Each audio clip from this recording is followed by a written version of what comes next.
მოგესალმებით.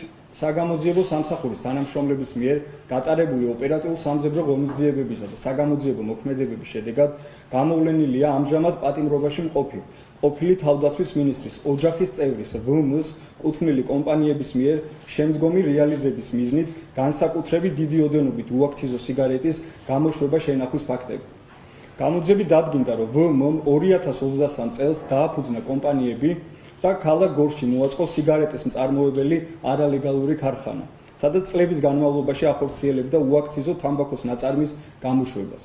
ორგანიზებული ჯგუფის მიერ განსაკუთრებით დიდი ოდენობით უაქციზო სიგარეტის დამზადება შენახვის ფაქტზე 2025 წლის 19 სექტემბერს ბრალდებული სახით დაკავებულები არიან არალეგალური საწარმოს დამფუძნებელი მოქალაქე ვ.ა, დირექტორი մ.ა და ამავე საწარმოს უსაფრთხოების უფროსი ყოფილი თავდაცვის მინისტრის პირადი დაცვის წევრი ნ.ც.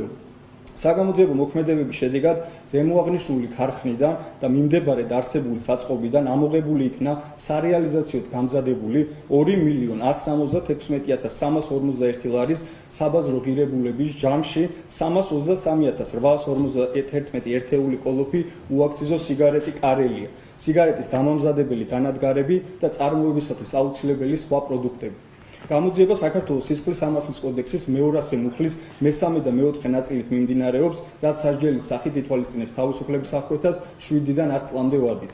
საქმეზე ინტენსიურად გრძელდება გამოძიება ორგანიზებულ დანაშაულებრივ საქმიანობაში ჩართული სხვა პირების დადგენა მხილების მიზნით. მადლობა.